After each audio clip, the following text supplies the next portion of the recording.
el comienzo, ¿no? ¿Y qué significa el comienzo en algo como la docencia, si es que la docencia es vida y si es que la docencia es experiencia, ¿no? Entonces, como esto ya sí que va a tener una forma así como de medio de clase, ¿no? Es decir, el profesor La Rosa les va a hablar a ustedes en este momento. Yo les invito a que en la hojita de papel que muchos de ustedes tienen, saquen una hoja nueva y en medio de la hoja escriban la palabra experiencia, en medio de la hoja. Escriban la palabra experiencia. Muy bien, muy obedientes, como tiene que ser. Y debajo de experiencia escriban ustedes una traducción de experiencia, una primera traducción de experiencia que me va a servir de punto de partida, que es lo que nos pasa. La experiencia es lo que nos pasa. Porque, ¿qué es la vida sino el pasar de lo que nos pasa y nuestras torpes y a veces inútiles tentativas de elaborar el sentido o el sinsentido de lo que nos pasa? Entonces escriban ustedes experiencia y escriban ustedes lo que nos pasa. Y a lo largo de mi exposición lo que vamos a ir haciendo es que alrededor de la palabra experiencia yo les voy a ir indicando como otras palabras, ¿no? Otras palabras para que la palabra experiencia resuene con ellas, ¿no? Entonces vamos como a rodear la palabra experiencia de otras palabras, a ver ahí qué es lo que sale. A eso es a lo que yo le llamaba crear un espacio de resonancia, hacer que la palabra experiencia resuene con otras palabras, ¿no? Eso sería lo de crear un espacio de resonancia, ¿no? Entonces, bien, ya tienen ustedes lo que nos pasa, y entonces yo voy a empezar a hablar de ese lo. Por lo tanto, lo que hacen ustedes ahora es, a la palabra lo, de lo que nos pasa, le ponen un circulito, porque ahora vamos a hablar del lo de lo que nos pasa. Es decir, la experiencia es siempre experiencia de algo, ¿verdad? La experiencia exige un acontecimiento, exige el pasar de alguna cosa que no soy yo. Y ese acontecimiento, ¿no? Eso de que la experiencia siempre es experiencia de algo que no soy yo, ¿verdad? Ese que no soy yo significa también que es algo que no depende de mí, es decir, que no es una proyección de mí mismo, no es una proyección ni de lo que yo ya sé, ni de lo que yo ya pienso, ni de lo que yo ya siento, etcétera, ¿no?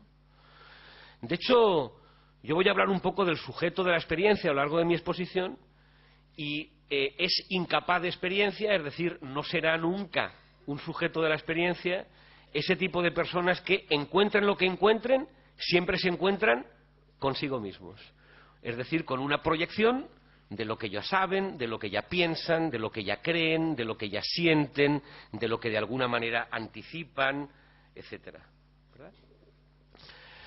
A esa primera condición de la experiencia, ¿no?, que exige eso, el pasar de algo que no soy yo y que no depende de mí, ¿verdad?, la vamos a nombrar de momento con tres palabras que colocan ustedes al ladito del lo o donde quieran, ¿verdad? Colocan ustedes alrededor de la palabra experiencia, que son la palabra exterioridad, la palabra alteridad y la palabra alienación, ¿no?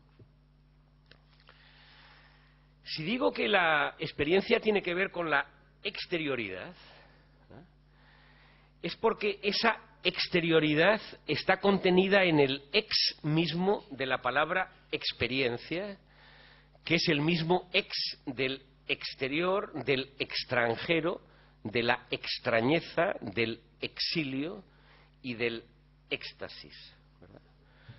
No hay experiencia, por tanto, sin la aparición de algo, de un lo, ¿verdad?, de un eso, de un acontecimiento, en definitiva, que es exterior a mí, extraño a mí, extranjero a mí, que está fuera de mí mismo, que no pertenece a mi lugar, que no está en el lugar que yo le doy.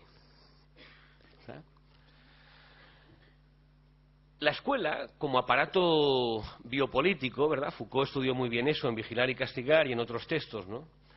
La escuela funciona como un gigantesco aparato de distribución de lugares. La escuela, cuando trata con los niños o con los contenidos o así, la escuela odia la ambigüedad, es decir, odia las cosas que no se sabe muy bien qué son, ¿verdad? Por lo tanto, funciona como una gigantesca máquina de creación de orden, es decir, tiene que haber un lugar para cada cosa y cada cosa tiene que estar en su lugar, ¿verdad? Entonces los alumnos tienen que estar todos ellos bien identificados, ¿verdad? Identificados según características psicológicas, económicas, socioculturales, ¿verdad? Pero cada uno tiene que estar en su lugar. Los contenidos también tienen que estar planificados, graduados, cada cosa en su lugar, cada cosa en su momento, ¿no? Entonces, cuando la escuela funciona como un gigantesco aparato de distribución de lugares, y la escuela funciona como un aparato de distribución de lugares no ambiguos, como un aparato que odia la ambigüedad, ¿verdad? Que cancela, digamos, la ambigüedad, ¿no? La escuela, en ese mismo sentido, hace imposible la experiencia. Es decir, la docencia, la educación solamente es una experiencia cuando aparece algo o alguien que está fuera del lugar. Es decir, que no ocupa el lugar que yo le doy, que no ocupa el lugar que yo he previsto para él. No sé si me entienden ustedes un poco lo que digo, ¿no? Yo tengo un amigo que dice lo siguiente, ¿no? Hablando de la alteridad, ¿no? ¿Verdad? Dice, el otro nunca está en el lugar que yo le doy, pero a pesar de eso, debo darle un lugar, ¿verdad? Nunca está en el lugar que yo le doy, ¿verdad?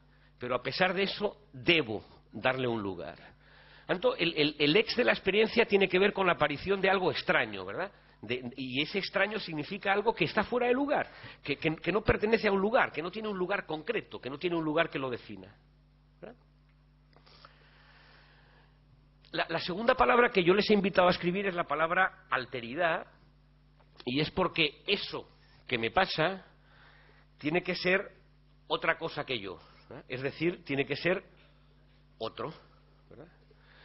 Y la escuela también, y eso también lo estudió muy bien Foucault y los Foucaultianos, es un gigantesco aparato de captura y destrucción de todo tipo de alteridad. Es decir, la escuela funciona como una máquina de identificación, como una máquina que todo lo que aparece, todo lo que surge, todo lo que ocurre, todo lo que acontece tiene que ser inmediatamente nombrado, definido e identificado, ¿verdad?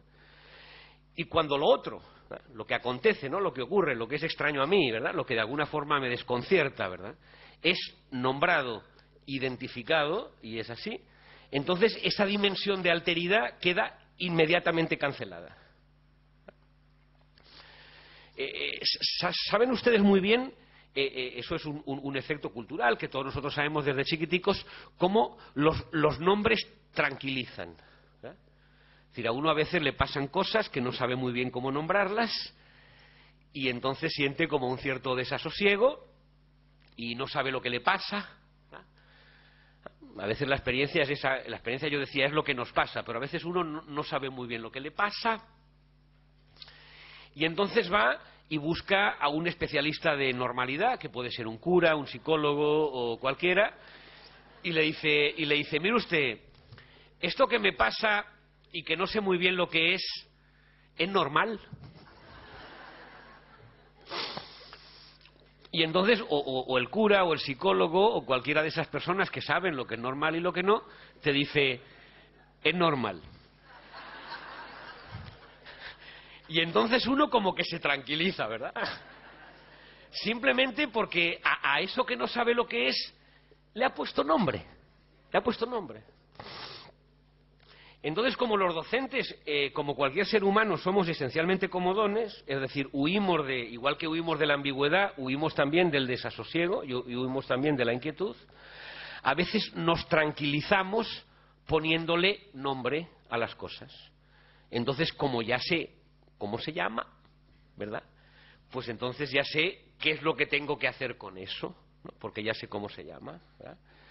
Entonces, cuando la maquinaria escolar funciona así, funciona nombrando, identificando, definiendo, ¿verdad?, funciona, como yo decía antes, capturando la alteridad, ese ejercicio es también enemigo de la experiencia, hace también imposible la experiencia, porque la experiencia solamente acontece cuando algo acontece. Es decir, cuando algo que no tiene nombre o que no se ajusta exactamente al nombre que yo le quiero poner, ¿verdad? Algo así acontece, ¿no? Y luego la tercera palabra que yo les invitaba a colocar es la palabra alienación. Es una palabra muy fea, porque, no es que sea fea, ¿no? Pero la palabra alienación tiene como mucha connotación así como del marxismo, ¿no? Los obreros están alienados, no tienen conciencia de clase, los jóvenes están alienados, pues solo piensan en la discoteca, en el sexo, en la droga, en el rock and roll, entonces tenemos que despertar su conciencia, ¿verdad? Esa cosa de la alienación como algo que siempre les pasa a los otros, siempre son los otros los que están alienados, nosotros no, nunca, claro, y es algo que nos exige una tarea de desalienación de los demás, ¿no? Entonces, no piensen ustedes en ese sentido de la palabra alienación. Yo he puesto la palabra alienación porque alienación tiene que ver con ajeno, ¿verdad? Con algo que no es mío, algo que me es ajeno. A lo mejor tal vez hubiera sido mejor poner ajenidad.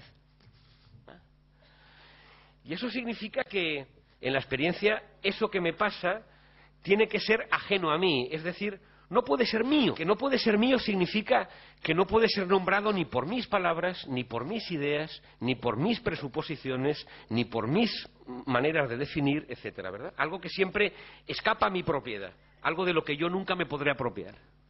El acontecimiento, el otro, ese de lo que me pasa, es algo que de alguna forma permanece siempre inapropiable, ¿eh? Inapropiable. Hasta ahora he hablado del eso es, si la experiencia es algo colectivo o es algo... Si la experiencia es lo que nos pasa y qué significa ahí ese nos o es lo que me pasa. Pero bueno, yo he anunciado pues lo que nos pasa, ¿no?